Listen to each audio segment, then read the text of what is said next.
Okay, since we are already live, I think it's a good time to start.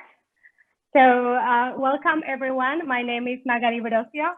Welcome again to another activity of the WiseLight Gender and Economics Working Group. It is my pleasure today to introduce our speaker, Valeria Esquivel. Just to let you know a little more about Valeria, she's Senior Employment Policies and Gender Officer at the International Labour Office based in Geneva. Before joining the UN in 2014, Valeria developed a long academic career as feminist economist, publishing extensively on labor, macroeconomic, and social policies. She has co-edited 2 gender and development issues, the first devoted to sustainable development goals and the other on Beijing Plus 25. She has been the editor of the collective volume La Economía Feminista de América Latina, una hoja de ruta sobre los debates actuales en la región. Her latest publications have focused primarily on care policies and care workers. And her current research focuses on the intersection of gender, employment, and macroeconomics. So Valeria is here today to talk a little bit about the gender aspects of the gender dimensions of the COVID-19 economic crisis. And before I give the floor to her, I would like to make a very brief technical note. So I don't know if all of you had the opportunity to attend one of these economic question sessions yet, but in case you haven't, we have a very kind of innovative and collaborative format for you. We are kind of in the quest of finding the most inspiring 100 economic questions of our time, those kind of really interesting questions that can guide our future collective work. So while Valeria is speaking, I would like to encourage you to go to the platform, the same webpage where you enter this session, and kind of suggest questions that are inspired by Valeria's presentation, or like questions that suggest by others and that you think are very interesting. And once Valeria finishes, I'm going to share some of these questions for her to comment on. Just again, on a very specific note, these are not questions for Valeria to answer because we're not seeking for answers yet. We're seeking for the most important questions of our time. So I'm going to ask her to comment on their relevance, but not on the answers, the direct answers for those questions. So without any further ado, again, thank you so much, Valeria. It's such a pleasure for us to have you. The floor is yours. Thank you, Magali. It's a pity I don't see many of you, but I hope that we will have a very active and interactive session. I was sent the several questions that you young scholars posed, and thank you for opening your cameras. And I was surprised by the absence of almost any mention to COVID-19. Really surprised. Like, so I decided I was going to challenge you all about that absence. And that's why I suggested the question that is guiding us today, which I'm going to read, is COVID-19 is changing our world, possibly not for the better. The ways we understand and frame these crises have consequences in ethical, analytical, and policy terms. What is new in this COVID-19 crisis, and what can we learn from previous crises to think about this one? So that was the big question I proposed to you, and I hope that it has been piqued your curiosity. And it has several elements I usually use to approach issues. One is the main one, or the first one, is the framing. The way we see things is the way that ultimately shape those things. And we are not going to go back to epistemology here, but certainly how we understand the problem is the first issue. And I think this COVID-19 crisis is an age-defining crisis. It might be seen and described as exogenous in some quarters, but I think that is one of those thing, I mean, the 2020 will be a year we will not forget, certainly. I think it is parallel to 1989 or 1914 in the sense that these are points in history where things change in some dramatic way, where some trends that existed before exacerbate and some new issues emerge. And I think we cannot live through these exceptional times, which, by the way, is a Chinese, what to say? Yeah, it's a Chinese wording, without paying attention to them, keeping the old questions and as if nothing was happening. We cannot afford doing that. And this crisis in particular is challenging in so many fronts and is harming in so many fronts, but also is challenging the ways as economists we approach problems. In fact, we didn't have good models, neither to predict nor to understand the impacts of the crisis when the crisis came. I will use some of the models. I will make a presentation to kind of illustrate what I'm saying. But at first, the first estimations of the impact of COVID that emerged in April, something like that, yeah, April, I would say, they were only tracking trade impacts on the economies coming from some problem that happened in China. Then the second wave of estimations all assumed that by the second part of the year, things were going to be all right. And then the third wave of estimations all assumed that by October, things were going to be all right. And they are not.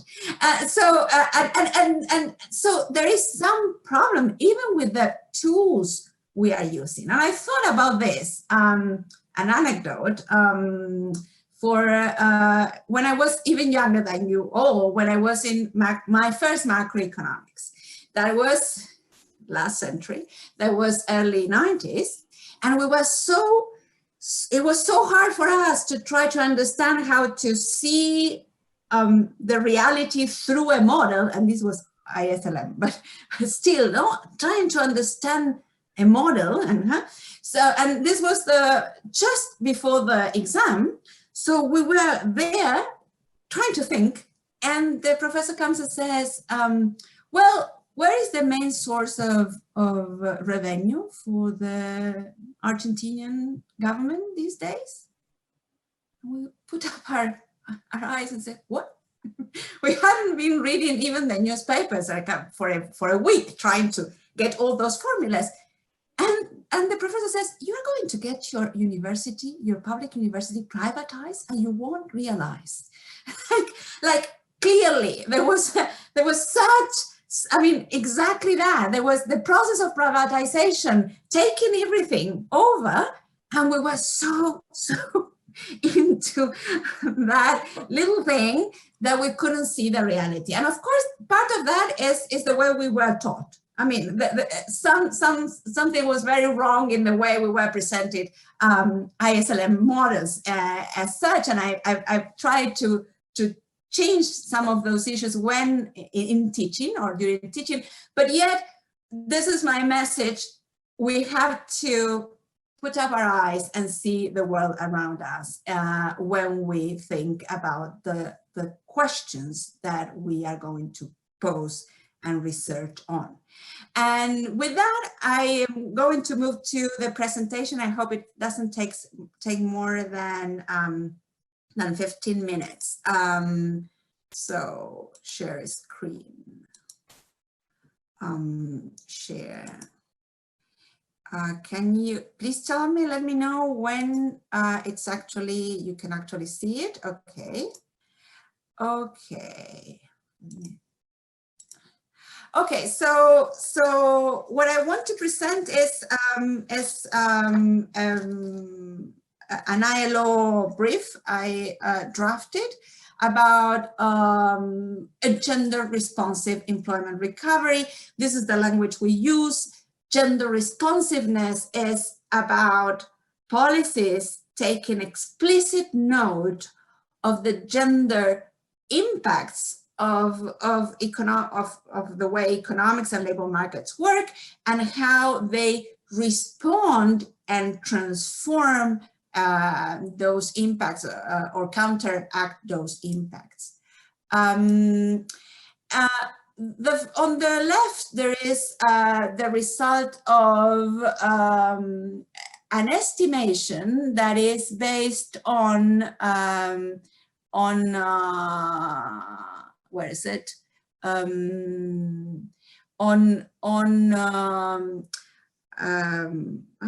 missed the word.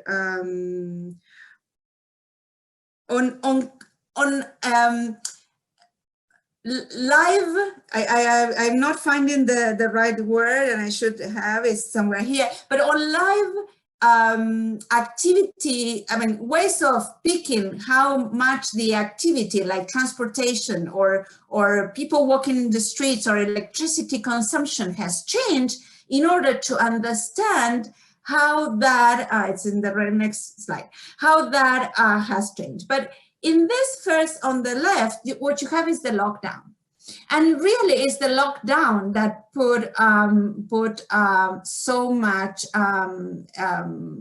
changed so much and was so unexpected.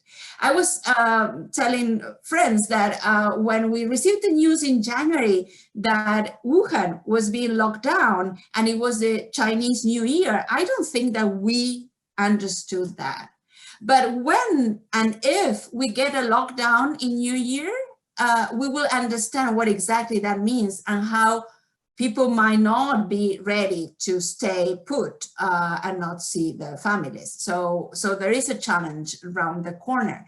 So the lockdown and other containment measures, what they've done is become a supply and demand shock at the same time.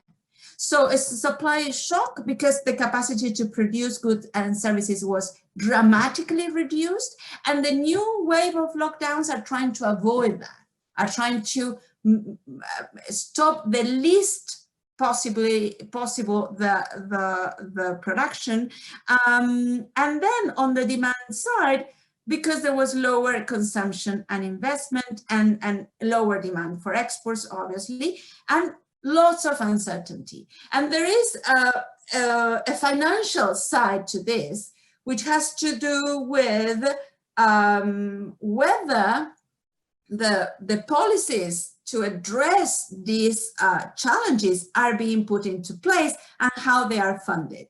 And the difference, the radically different story that developed countries who can monetary finance their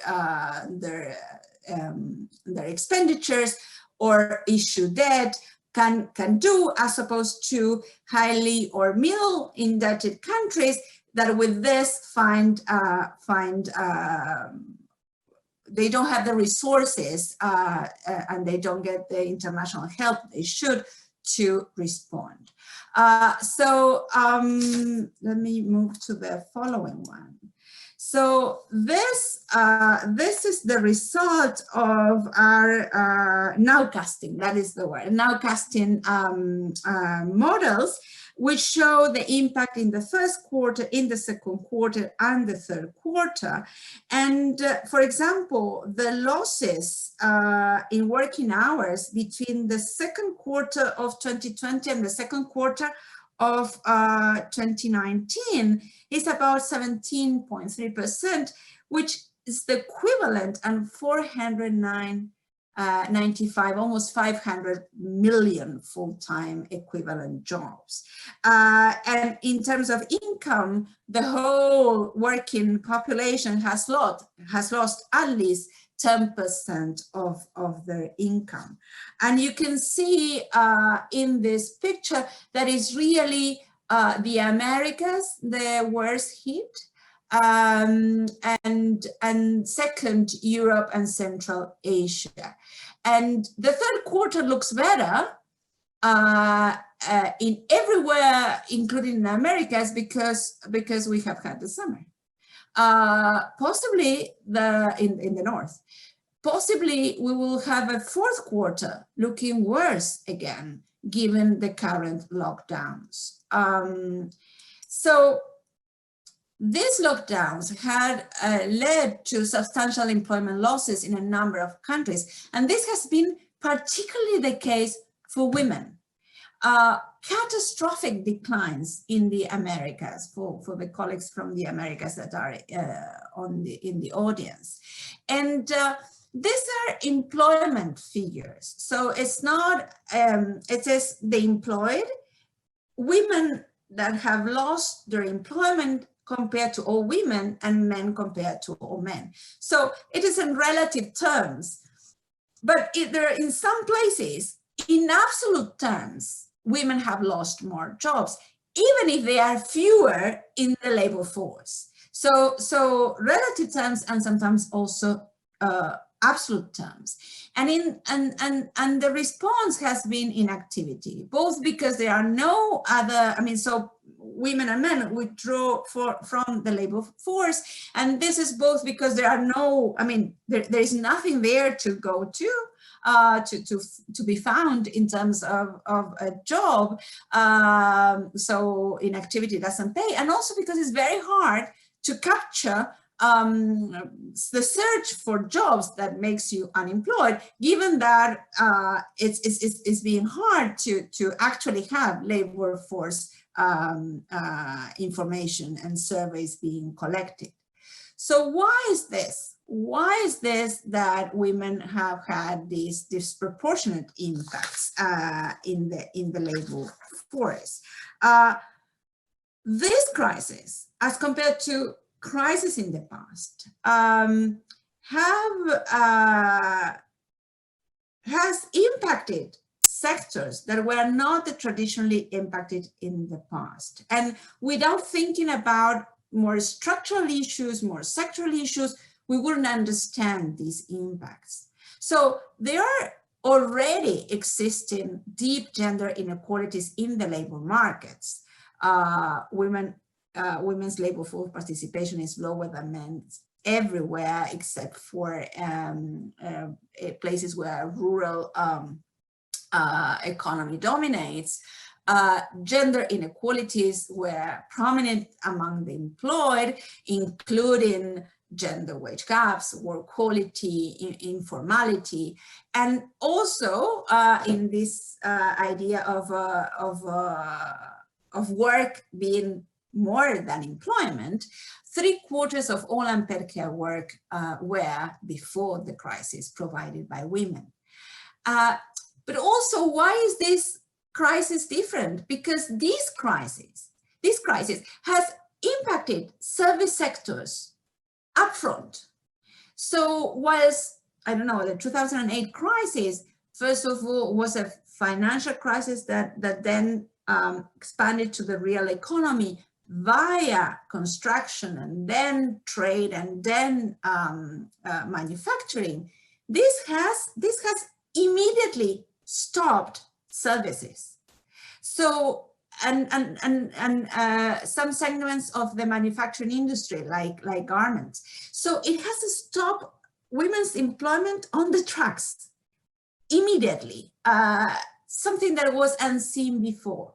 So then it's also the case that in sectors less severely hit, it is women who are laid off first. It is, and the informal women who lose their means of living. So this is different from other previous crises, because typically women would suffer in the second round effects. Women would suffer when the service suffer because aggregate demand will contract, and women will suffer because there are contractions in public services due to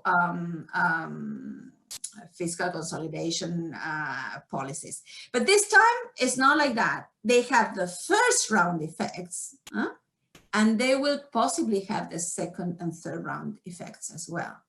So the other two issues that are worth noting, and in this I show you how to do a feminist economics assessment of this, is that the frontline workers, is 70% of them are women. We knew that. In 2018, myself, along with some other colleagues in the ILO, published a report on care work and care jobs, and it was very clear that women dominate in health, in education, and the more the care workforce is as proportion of the total workforce, the more female dominated it is. So in northern countries, yeah, 70%, 75%. Domestic workers are also it's a highly female dominated occupation and sector, and we consider them part of the care workforce. And then, if we knew also that three quarters of 76%, in fact, 3/4 of all unpaid care work is done by women,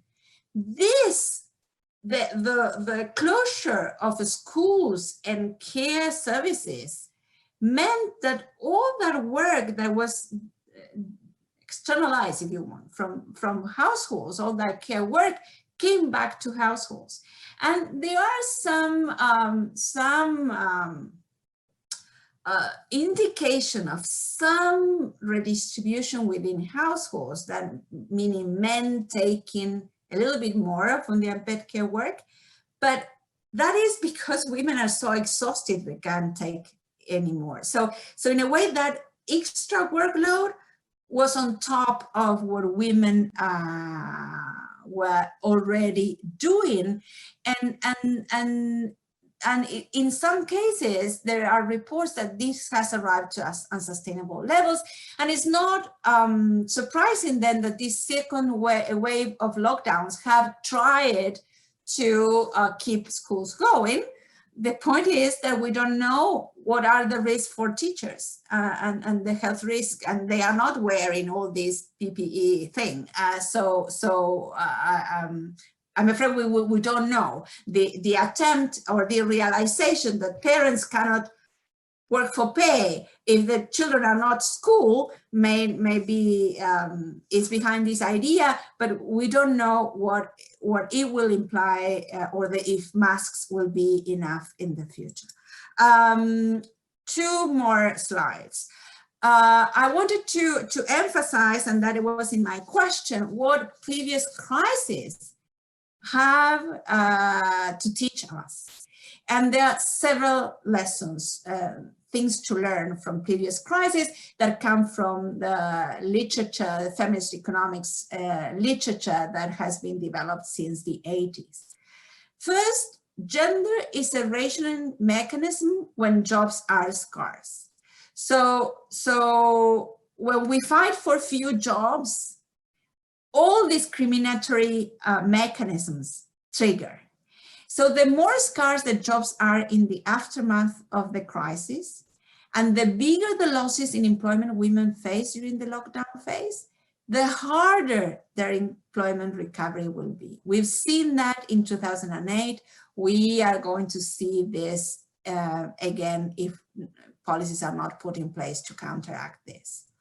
Then, second, we are going to hear again calls for labor market flexibility and the regulation as to solve the problems. What we know already is that women's precarious employment increases when those trends trigger. So then we should say that women's working conditions shouldn't be eroded further as a result of the crisis. We are afraid, and we've said it in the ILO, that this crisis might make women in the labor force, make us lose the gains that we so slowly build up, or were able to build up. And that is a huge risk, because then when we go down, it again coming up is very slowly. When women lose their jobs, lesson 3, the unpaid care work provision increases, but then they are kept in inactivity or unemployment, and then further reinforcing traditional gender roles that again make them harder to go back to the labor force. Lesson 4, I mentioned before, women are not hit only directly but also indirectly when expenditure cuts have been prematurely imposed. So it's very important to, from now, it's already starting, to alert that public expenditure cuts and austerity have deleterious effects on women as workers and as beneficiaries of public services. And lesson 5, there is this typical thing about reacting by supporting construction, basically. And this time it's not construction that has been severely hit. So, so women in the past were left behind by recovery policies and typically lose or at the loose end of structural transformation processes, in which, why? Because in structural transformation processes, we see sectors gaining dynamism and productivity, and those sectors, women cannot enter those sectors, or enter relatively less than men. So they lag behind. Therefore, industrial policies need to break sectoral and occupational segregation if women's employment impacts are to improve. And my last slide, then what are the priorities to build back fairer, prevent women from losing their jobs during the crisis, and if they've lost their jobs, do whatever it takes to prioritize their gaining the jobs and shorten their time outside the labor force, avoid premature fiscal consolidation for all the things that I've said, and expand social protection, invest in care, because care services, we've demonstrated that they are so crucial to our lives. It's a life or death thing. Second, because they generate employment and welfare. And third, because they have such a dynamism that they can lead in terms of the recovery phase. Focus support on sectors that create jobs for women, either in strategic sectors or feminized sectors badly hit. For women to be at the gaining end of transformation process, and then set comprehensive gender responsive employment policies for the medium to long term. So with this, I end my presentation. And I hope that, let me go back to the question. Of course, this is not all the only lessons that we've learned from previous crises. There are lessons in the financial and regulatory dimensions. There are several other lessons. I wanted to emphasize those that are associated with women in the labor market, that are so very much connected to their well-being and to poverty and to and inequalities as well, all the dimensions of inequalities. And with this, leave time for rethinking your questions, I hope. Thank you very much. Thank you so much, Valeria, for that amazing presentation. Definitely a lot of food for thought. We already started some of this conversation in our previous session, so it's so good to have the opportunity to go even deeper with an expert as you are on this matter. So we have a lot of questions for discussion, and we have a good almost half an hour to open discussion. So if you allow me, I'm gonna disable the option of adding more questions because we have a lot, but I'm gonna keep the like open. So if you wanna express support for a certain question, you can still put your like on the question. And then I'm gonna go one by one. I'll give the floor first to Valeria to comment whether this is an interesting question. And then if you agree, I can open up the floor for others to have a more horizontal interactive conversation if that works better, okay? So I'm gonna read the first question. It says, will the gendered effects of the coronavirus crisis be more acute in the global south than in the global north, further exacerbating existing inequalities? So definitely something that we should take into account, I guess. But Valeria, I don't know if you want to comment on whether this is a relevant question for our future research. Certainly. And it brings in, yeah, and I would say that these effects have to be disaggregated in terms of health, of labor markets, and also because there are waves of the COVID. There are waves. Yeah. So in a way, I have to say that I'm not sure the end effect, how it's gonna be. What I'm certain, because in the south we have had a long winter. At the same time, the effects seem not to be so, as bad as expected in Africa, for example. So in a way, we don't know. We will need to know. And also these impacts are associated to the policies that are put in place. So certainly the northern countries have been able to put policies in place faster, more universally, and perhaps more sustained in time than southern countries. So in a way, we will have to, it's even beyond south and north. We will have to characterize the impacts and the responses, and then we would answer such a question. Thank you. Anyone else willing to take the floor on this question? If not, I can start also with my 2 cents, which is, yeah, so this is a very hard question because we are very tempted to say that, of course, the effects will be so much harder on the global south because of the less fiscal space or all the constraints that global south governments have. But at the same time, when you see the countries which are like seeing the most acute effects in terms of health, most of the countries are global north countries. So it's really hard to tell, but it's something that we definitely need to monitor. And I also wonder if the degree of informality will be a key variable, because I know that for many countries, it has been very hard to act and to implement policies due to the degree of informality. It's so much easier to create a scheme to compensate income if all of your population is in informal work. But if you don't know how much they earn, or if they depend on their daily income in order to survive, it's so much harder to do absolutely everything. So I think informality will be a key dimension for analyzing the impacts of coronavirus crisis. And we also know that it has a very important gender aspect that should be taken into account.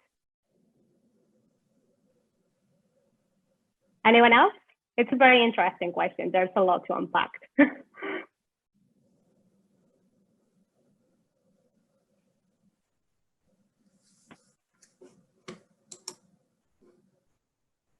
Okay, would you like to add anything on this question, Valeria, or should we go to the next one? Okay. Let's move to the next, yeah. Okay, well, keep it there. Also, I forgot to mention, but we have this feature on the platform that it's called rephrasing. So if you like the question, but you think there's a way of rephrasing it in order to make it more compelling or more inspiring, you can also propose a new phrasing for this question. So feel free to go ahead and do that. In the meantime, I'm gonna go ahead and read the next question, which says, how can we make sure that gender economic policies address non-economic dimensions of gender inequality? Say again? Yeah, so it says, how can we make sure that gender economic policies address non-economic dimensions of gender inequality? So for instance, differences in access to health. I mean, it could be also debatable whether we consider this to be non-economic or economic. I'm gonna write down the question in the chat if in case it's easier for you to. Okay, yeah, because I cannot enter the platform, I realize. No worries. Well,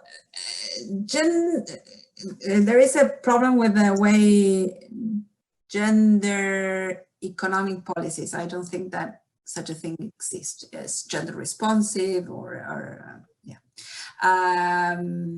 Then perhaps I would rephrase this about or using the idea of intersectionality, in which different dimensions of inequality bring about different positionalities for women and therefore different results in terms of how they engage in economic activity and whether they benefit from it or how they benefit from it.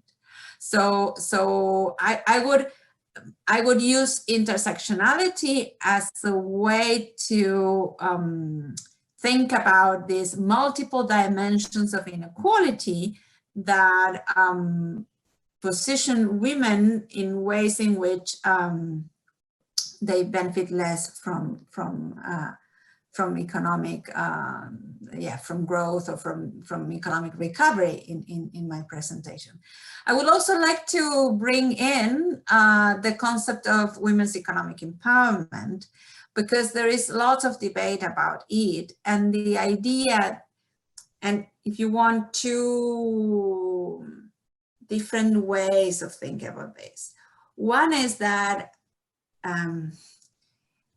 it's a very individualistic approach in which you save one woman at a time, in the sense that you provide them with something that they lack. We don't know if it is a skill or capital or education or blah, blah. In order for them to enter the labor force. It's a very supply side thing. Whilst on the other side, we think more on structural barriers, and we tackle those structural barriers that are constraining women on the one hand, and on the other we think about demand, and why is it demand not helping women. So it's a more integrated and more structural approach, and I tend to find myself siding on that way of seeing things. That's why my point on sectoral segregation, for example, because sectoral segregation is, in a way, comes from the structure of the economy, and depending on the structure of the economy, things look very different for different groups of women in them. Anyone interested in taking the floor on this question about?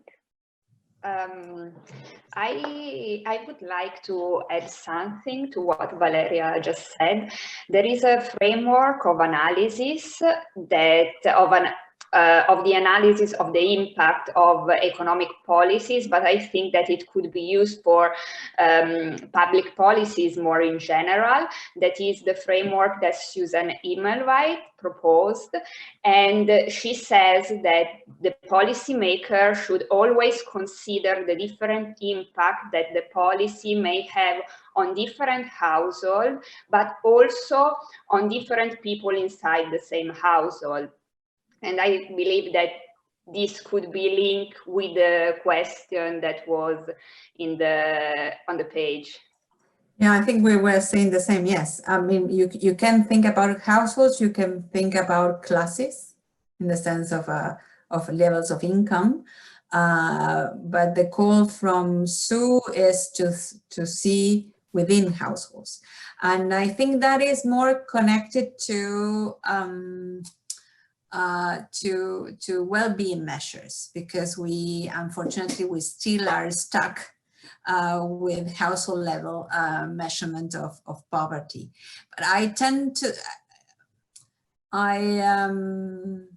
was thinking more on a traditional structural way. Where is it that you're are getting your income from in the economy, and or not, no? Because you are not there. So, and in that sense, the more women derive their income from low productivity productions like subsistence agriculture, the worse off they will be. And I think them as workers, and therefore not trapped inside a household, if you want, or made invisible inside a household. But yeah, I think we are all, yeah, I don't see any contradiction in what you've said and what in general feminist economics or feminist economists use to approach problems. I also wonder, how can we kind of expand our scope without losing specificity? Because, for instance, so during our last sessions, we talked about different things. So you mentioned about 70% of the workforce in the care sector or in the healthcare sector even being female. And we talked, for instance, about how the protective measure, the protective equipment is not made to fit women in general. So it makes them to be more at risk. So that's not exclusively economic, but it also affects them. And I was also thinking, we talked a little bit about reproductive rights.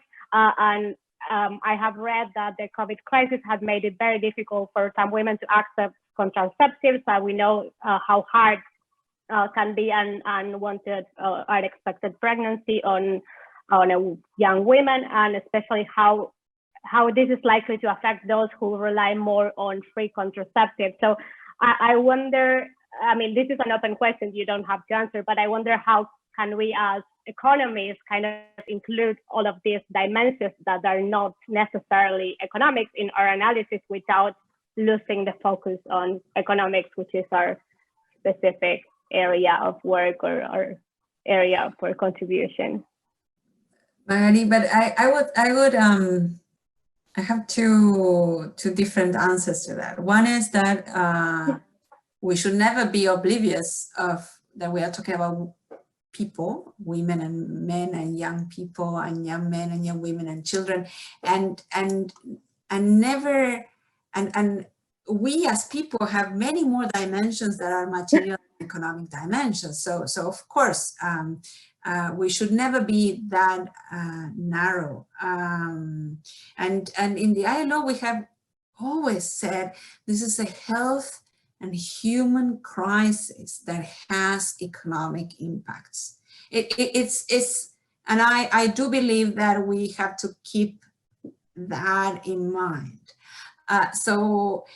But also, I don't think all dimensions of life can be seen through an economic lens per se. I don't subscribe to Gary Becker's project of seeing every single thing as a market, including a household.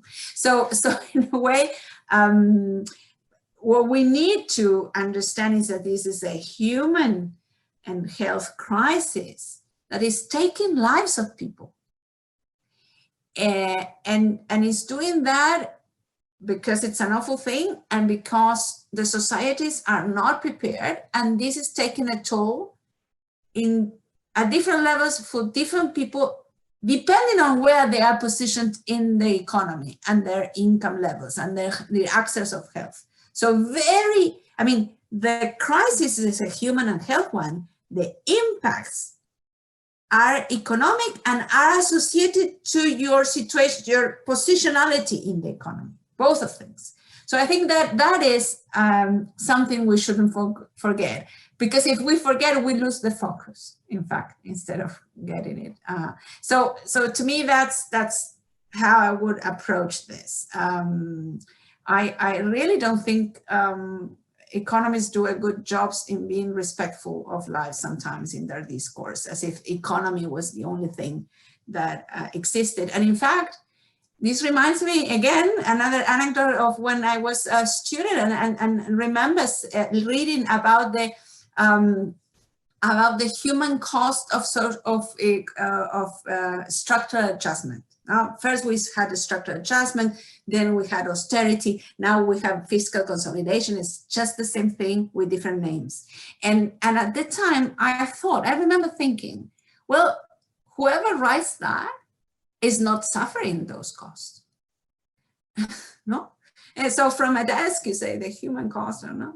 And so I'm reminded all the time about being clear that going through this hard times is hard. It's been very hard for enormous sections of the working population and of women of the world. So we have to be very respectful and humble in the way we approach this.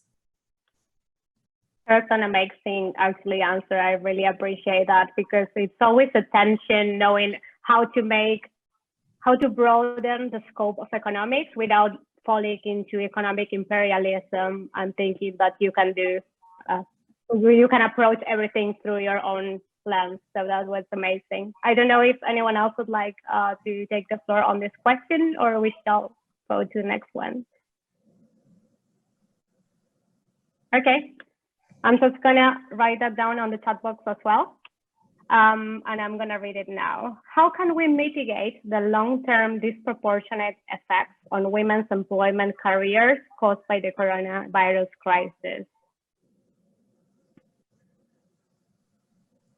That's the $1 million question, I guess.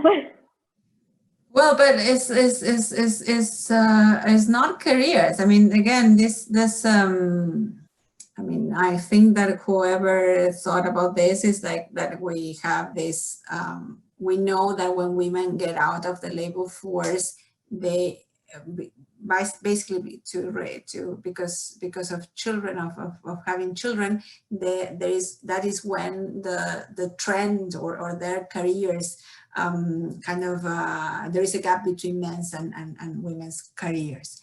So in that case, I think that is again my first point. Avoid women. I mean, just try women not to lose their jobs, because this scars them. This is the scarring idea. Same for young women and men. Also, we see lots of impacts about that. So certainly what we have to do is to put in place policies that keep them in their jobs as far as possible, and to help them re-enter jobs. But I'm always skeptical of policies that blame the victims. That could also be a more general statement than so as much as we have to work with women to help them re-enter, there has to be a demand for them. So we need an integral approach, one that works on women in particular, and active labor markets are there, and employment services are there to help them, and perhaps skills and changes in the skills and in changes in the sectors that they are going to work, of course. The word is not career, it's trajectory. Career is a strange word. I was looking for the word. But even that trajectory, I mean, everyone's trajectory is going to be impacted by 2020. So none of us is going to emerge as we were last year. So in that sense, it's going to be a general thing. And perhaps that makes things a little less hard. But certainly there are things to do in policy terms to help women remain and re-enter the labor market on the one hand, and the gap has to be filled by social protection. But on the other, we have to have a plan to grow in a green and gender responsive way. Otherwise, working on women alone won't make the trick. Thank you for that. Anyone else wanting to comment, taking the floor on this one? Erika? Me again. No, but it was not. It was just to say. So yeah.